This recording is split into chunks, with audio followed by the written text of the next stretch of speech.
For over 130 years, McCormick has helped you make Mom's lasagna to keep her secret recipe alive. Take over taco night, no matter how chaotic your day is. Conquer the bake sale, even if you get to it last minute. And craft the perfect Sunday brunch when it's not even Sunday. Because with McCormick by your side, it's gonna be great. A quick warning before we get started. This podcast is about drugs and addiction, and so it includes some heavy content. In this episode, you'll hear descriptions of drug use and of a fatal overdose, as well as some curse words. So take care of yourself and whoever's listening with you. This story is going to go to a lot of places. The halls of Congress, a federal prison, the NBA draft. But there's only one place it can start. And I'll warn you, it's the part that's the hardest to listen to. It starts with the drug deal at a Best Western in Manchester, New Hampshire. A friend of mine, Liz, hits me up and on Facebook, and she's like, hey, I got some money and I want to buy some dope. This is Josh Cook. In this moment at the hotel, he's 20. He's selling fentanyl to support his own addiction to opioids and meth. He's living in someone else's room at the hotel. His friend Liz is 33 years old. She's been messaging Josh for days, trying to set up a time to buy fentanyl from him. Josh and Liz have been friends for a few years. In one message, Liz calls Josh family. So I'm like, all right, I got you. Liz messages Josh early in the morning to set up a buy. She gets to the hotel around 9 a.m. Josh tells her to come in the back entrance of the hotel. They meet in a stairwell. And then I'm like, so do you got the money? And she's like, yeah, I got the money, just let me see the drugs. So I show her, and she's like, before I buy it, can I just do something because I'm really sick? According to Josh, Liz is in withdrawal. She's also 6 months pregnant. And she hits me with well, if the baby withdraws, it's going to die from withdrawal. So I need this to get right so my baby don't go sick. I'm like, fine, I'm going to do something anyway, so just take a little bit. And so she drags me into the women's bathroom, and I go to the stall by myself, and I start doing my shot. And she stays outside by the mirror because she shoots up in her neck. So she does her thing, and she comes in the stall with me, and I'm like, can we please hurry up and get out of here? Like, I'm sketching out because I'm high on meth. And she's like, yeah, chill out. She already did her shot. She's talking to me. She's fully responsive. When you do dope, you nod out. So she starts, like, on her feet, she starts nodding out. I'm like, Liz, wake up, let's get out of here. And she's like, yeah, I'm fine. And she starts, like, leaning forward. I'm like, Liz, like, snap out of it. Are you all right? And her lips start turning purple. And I'm like, oh, my God. I'm like, Liz. And I'm like, she keeps telling me, like, I'm all right. I'm like, you don't look all right. And then she leans forward a little more and, like, drops to a knee and, like rests her head on the freaking toilet, dude.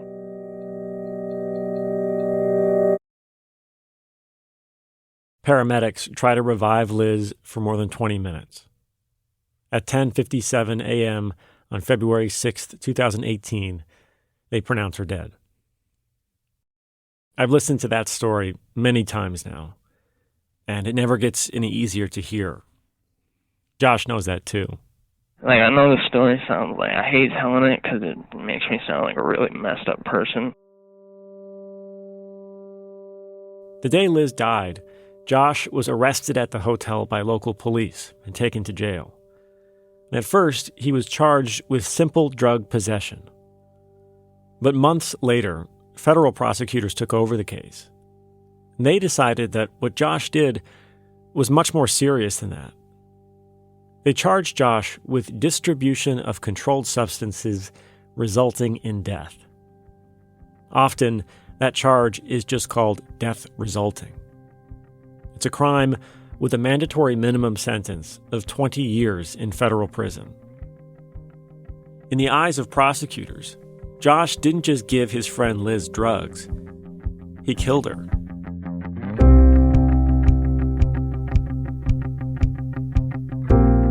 Are they right? What happened to Liz in that hotel bathroom happened to tens of thousands of Americans last year. From April 2020 to April 2021, more than 100,000 Americans died of an overdose. It's like a small city died. Was it because of a public health crisis or a wave of murders? Okay, all right, am I allowed to ask? You gotta have an opinion. What's your opinion? From the document team at New Hampshire Public Radio, this is Death Resulting. I'm Jason Moon.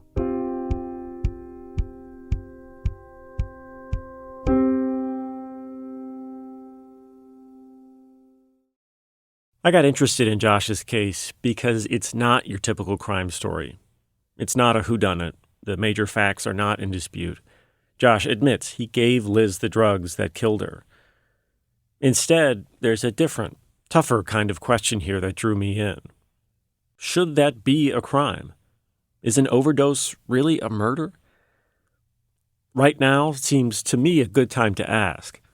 The war on drugs turned 50 this year, and a majority of the country now agrees that law and order approach of criminalizing addiction didn't work, something many Black Americans have been saying for a long time. Today, politicians on both sides repeat this same adage that we can't arrest our way out of our drug problems. But look, despite the rhetoric, America has not left the war on drugs behind. We're still very much arresting our way, if not out of, then through the current overdose crisis. As a reporter, I get the press releases with the mugshots every day. Mugshots of people like Josh Cook. The first time I talked to Josh, he'd been sitting in jail for about 2 years, waiting to be sentenced for Liz's death. And, I don't know. If they give me what they want to give me, I'm not going to be home until I'm 30-something. So, I don't know. It's pretty stressful. I'm like losing my hair just thinking about it. Aside from the stress, jail is pretty boring, according to Josh. He talks on the phone with his parents. They send him money so he can watch TV on his jail-issued tablet. He tells me he just watched a show called Under the Dome. It's about a small town that gets trapped inside a mysterious bubble. I asked Josh if he picked the show because he, too, is trapped inside. Maybe subconsciously. Josh is white. He's from New Hampshire. He spent almost his entire teens caught up in the juvenile justice system. He started using drugs when he was 11. By 12, he was assigned a juvenile probation officer. Here's a quick story from Josh's teenage years that will tell you a lot about how he grew up. When he was 14, Josh kept failing his probation officer's drug tests. So they sent him to a group home for kids with behavior issues. His first week in the group home, Josh ran away. The story about us getting caught is pretty funny, actually. Josh and another boy stole a car. It was a minivan that belonged to the group home. They snagged the keys and drove an hour away to Manchester, the state's biggest city. Because that's where I'm from. I was like, I can find us a place to go. We're driving in the middle of the day through Manchester, and I'm in the passenger seat because I don't even know how to drive. And we cut off my dad in traffic out of nowhere. Like, the person we decide to cut off is my dad, and he makes eye contact with me as we're doing it. He's like, what the hell? Like, all he knows is I'm missing right now.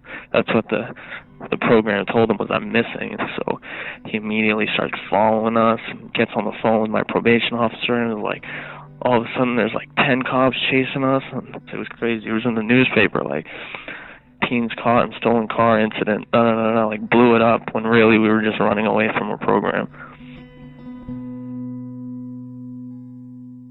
That was basically Josh's teens. Juvenile jail, group homes, all for drugs and drug-related charges. And then once he aged out, it was more of the same. Adult jail, more drug charges. Now that Josh is back in jail, awaiting sentencing, it's almost like returning to his childhood. Sometimes he feels stuck there. I've been in jail most of this time now, so sometimes I catch myself and I still feel like I'm 14 years old. Like everything stopped. I'm impulsive.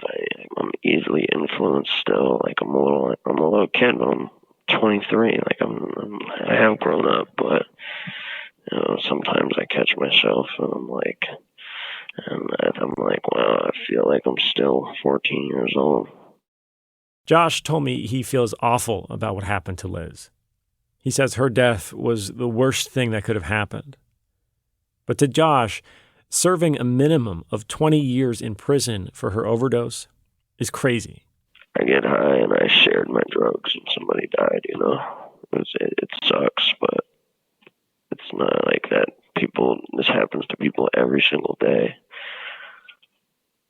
And it's like what happens when you do drugs, people die. I could have died, definitely could have died many times.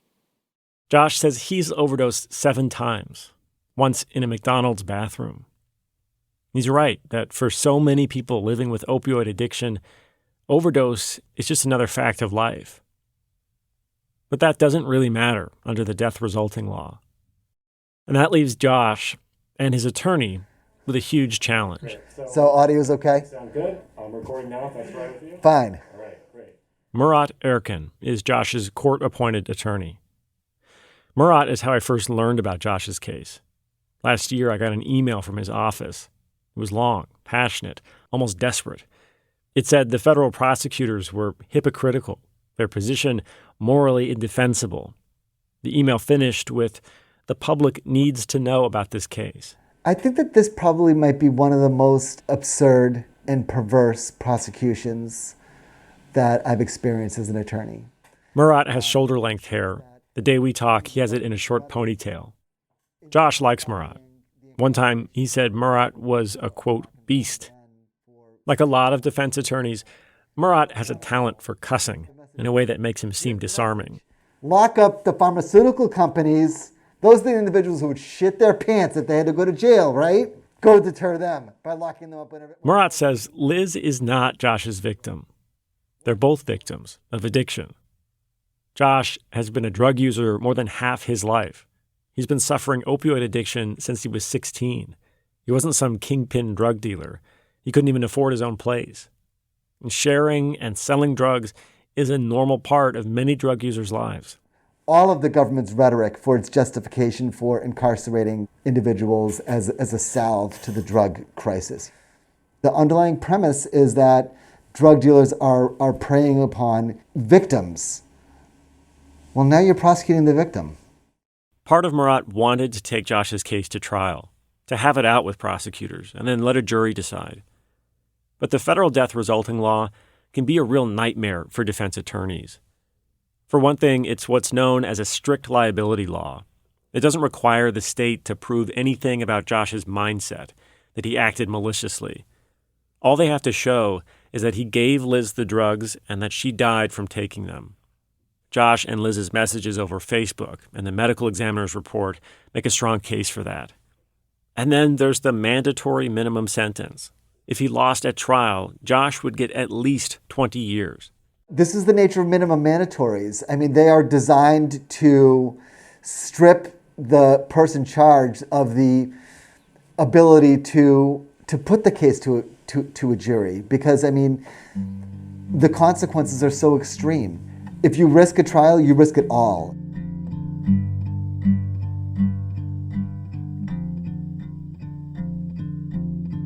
So rather than fight it out with prosecutors, Josh's lawyer is negotiating with them, trying to get the lightest sentence he can for Josh in exchange for a guilty plea.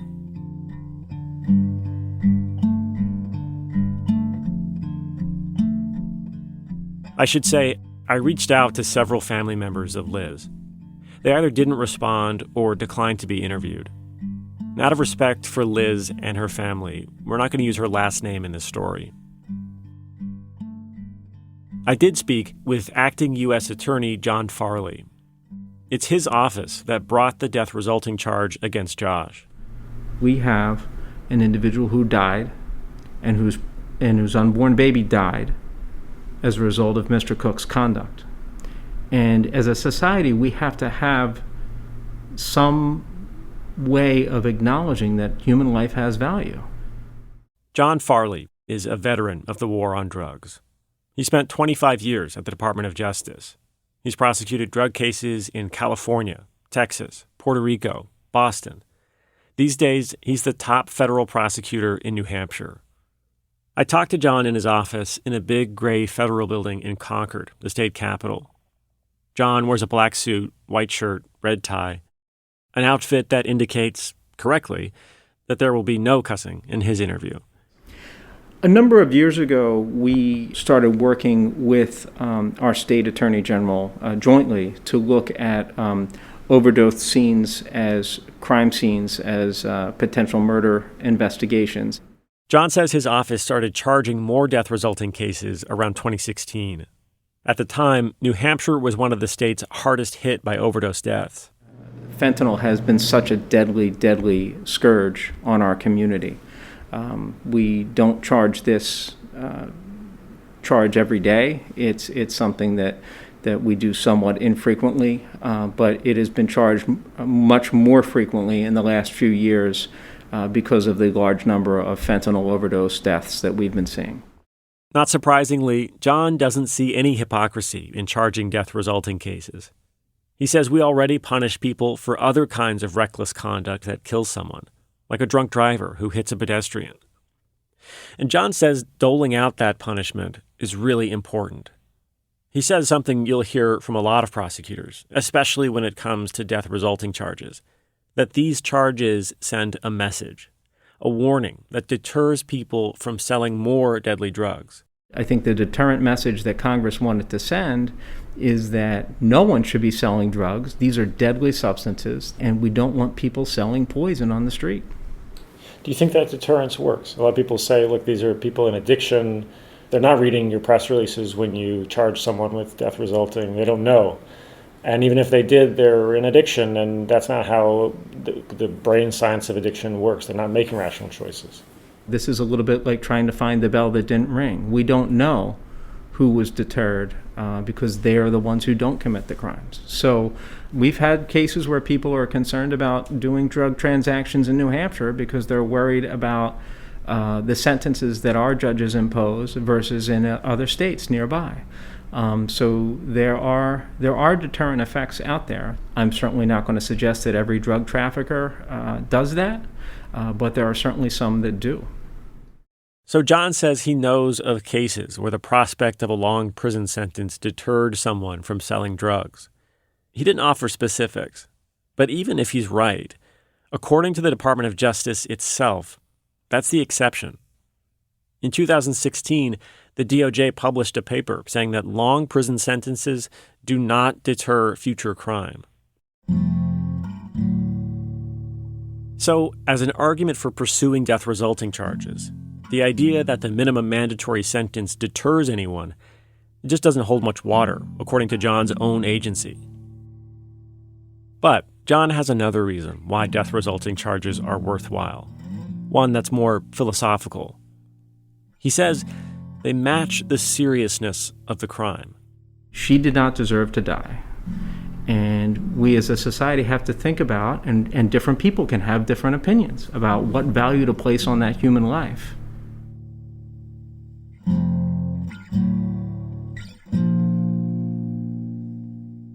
The more I talked with John, the more we returned to this idea, that Liz's death requires something just as serious on the other side to balance the scales.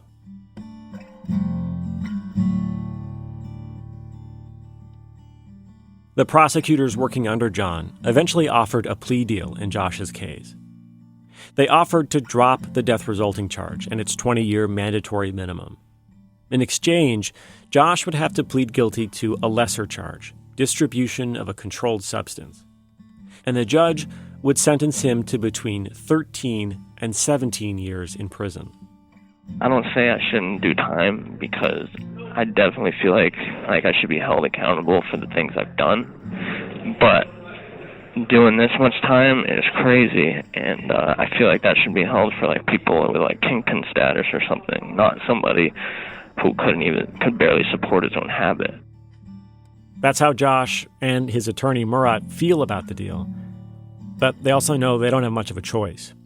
So they're taking it. And I think this is part of why Murat reached out to me in the first place. He felt Josh was getting bullied into an unjust plea deal, and that the only thing left to do about it was get mad. And maybe get other people mad too.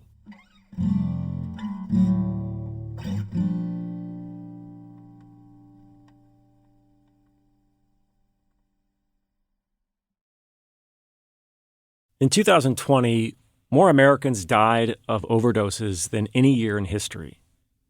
More than fatal car crashes and gun deaths combined. More than double the number of deaths in the U.S. during the worst year of the HIV/AIDS crisis. This is the opioid epidemic. The CDC says it happened in 3 waves. The first wave started around the year 2000 with pills. People began dying from overdosing on prescription opioids. Then, in 2010, the second wave hit as users moved to heroin. Fatal overdoses kept rising. Then, in 2013, fentanyl arrived. Today, we live in the third wave of the opioid epidemic, the fentanyl wave. Fentanyl is a synthetic opioid, originally designed to treat severe pain in cancer patients. It is very, very strong, up to 100 times more potent than morphine. Fentanyl first showed up in the illicit drug trade mixed into heroin. But now, fentanyl is taking over. In some parts of the country, fentanyl is on track to replace heroin altogether. And fatal overdoses have never been higher. Josh's friend Liz is a part of that tragedy.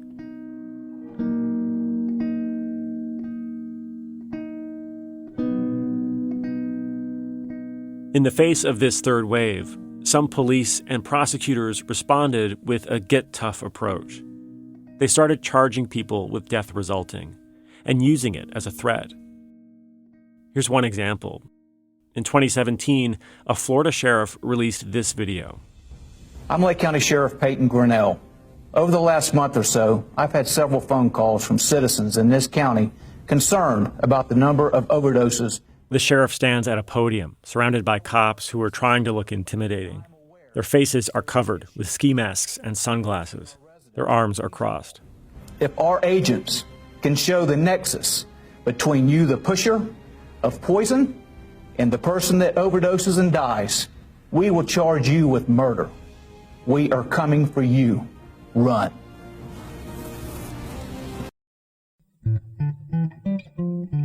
This charge, death resulting, has grown into a strategy to respond to fentanyl.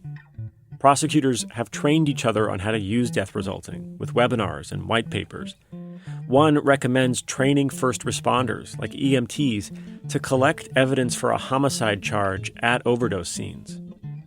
In 2018, the same year Josh was charged with death resulting, the National District Attorneys Association put out a paper that said, quote, prosecutors should treat every overdose death as a homicide. If Liz was a victim of the third wave of the opioid crisis, Josh is part of the law enforcement strategy to stop it.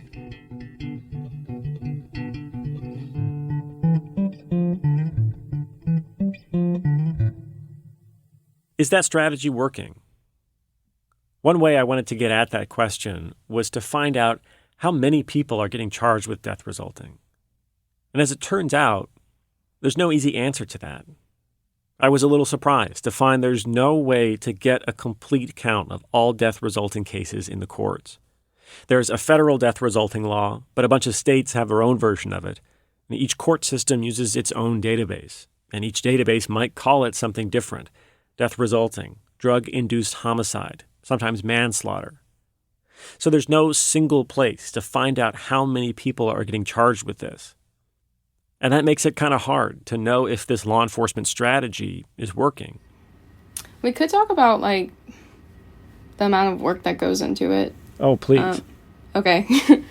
This is Allison McBride, a researcher and advocate with Northeastern University.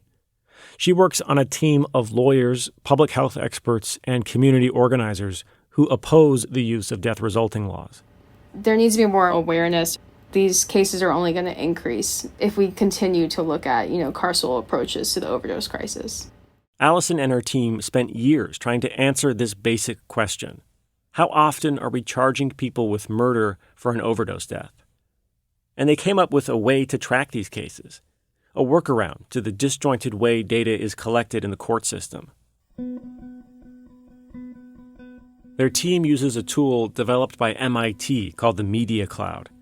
It scans millions of news articles published online. Allison and her team at Northeastern use the Media Cloud to track down every news article they can find written about death-resulting cases. They worked in shifts, interns pounding away on their laptops all through the pandemic, to sort through thousands of news stories to find individual cases. Once they find those cases, they look up anything else they can find, like court records or obituaries. For each case in their death-resulting database, the team tracks up to 40 characteristics, like what drug was involved, the race of the accused, the relationship between the deceased and the accused. It's a database they constantly update.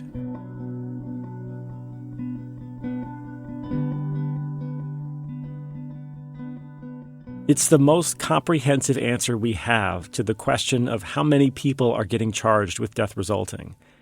But the data set is limited. Remember, it relies on news articles. It only captures cases that a journalist bothered to write about. For instance, Josh's case has not been written about yet, so he's not in there. This is like a relative value to what could be out there. So we don't know if Northeastern's data set is a window or a keyhole onto the total number of death-resulting cases. So we can't talk in concrete quantities. But what we can see are clear trends. According to Northeastern's data, there's little trace of death-resulting cases through the 1970s, 80s, or 90s. It was during the first wave of the opioid crisis that death-resulting cases started to creep up. Then, during the third wave, when fentanyl arrives, the number of death-resulting cases absolutely explodes. In fact, if you take a line graph from Northeastern showing the increase in death-resulting cases and hold it up next to one from the CDC showing overdose deaths, they both show a massive jump at almost the same time. Which all makes sense, in a way. More deaths, more opportunities to charge death resulting. But to find out if this approach is working, we need to know who is getting charged. Is it the pushers of poison that Florida sheriff described, or someone else? Allison and her team dug into this. They looked at the relationships between the person charged and the person who died. So, reported relationships, which might not really translate into their actual relationship, but the way that's being conveyed through journalists is that 64% are reported as a dealer-buyer relationship. 22% of the articles are showing that they're caretaker, family, friend, or co-user. In other words, 2/3 of cases involved someone getting drugs from someone who is described as a dealer. And then, in at least 22% of cases, the relationship was much closer. In those cases, siblings, children, parents, who are often co-users, are being charged with killing their loved one.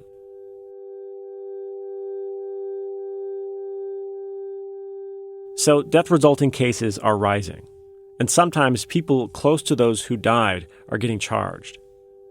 And then there's one other important trend Allison and her team found. Prosecutors were more likely to charge people of color with death resulting, and those defendants spend more time in prison than white defendants. In their data, the median sentence for a black defendant is about 50% longer than for a white one. This might feel sadly predictable if you know anything about the criminal system, But it's the first time anyone's been able to use data to show a racial disparity in how death-resulting cases are prosecuted. I asked John Farley, the U.S. Attorney in New Hampshire, if this trend was true for the cases his office prosecutes. We don't track the demographics. We take each case on its own, and each life that is taken, we don't track the demographics of the victims. I think that's worth lingering on for a second. Drug distribution resulting in death is one of the most serious drug charges we have, and neither the government officials who wield it nor the judiciary that rules on it knows exactly how often we're using it. And it took a group of outside researchers to discover that the sentences are skewed against people of color.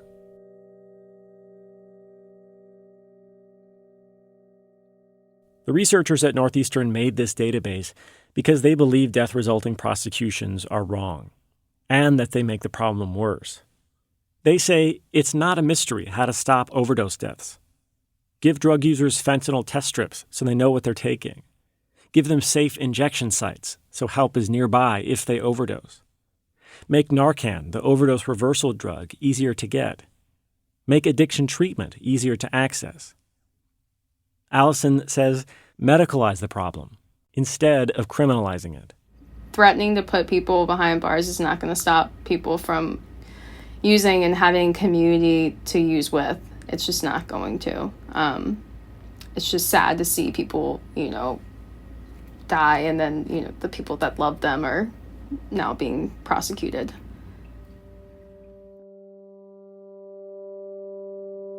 So, Josh Cook's story is not some obscure drug case on the edges of the legal system. It's part of a growing national trend.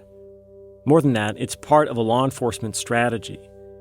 One that, at least so far, is not stopping the deadliest drug crisis in American history.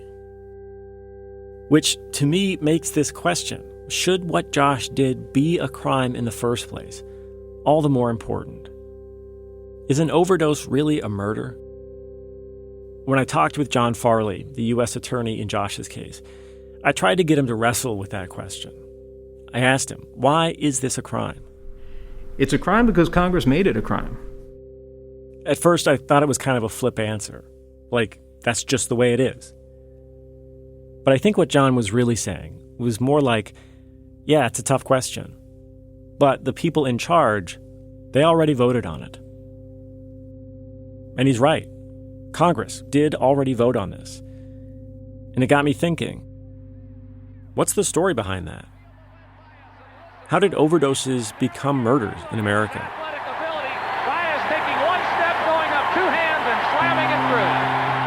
He had it all, until this morning when his heart gave out and he died.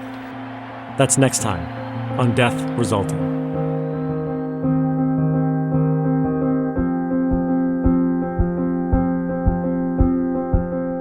Death Resulting was created by the document team at New Hampshire Public Radio. It was reported and produced by me, Jason Moon. The executive producer is Jack Rodolico. The executive editors are Dan Barrick and Rebecca Lavoie. Additional editing by Lauren Chulgin, Todd Bookman, Felix Poon, Gabrielle Healy, and Christina Phillips. Callan Tansel-Sudduth was our production intern. Fact-checking by Sarah Sneath. Artwork, distribution, and promotion by Sarah Plord. Music by me, Jason Moon.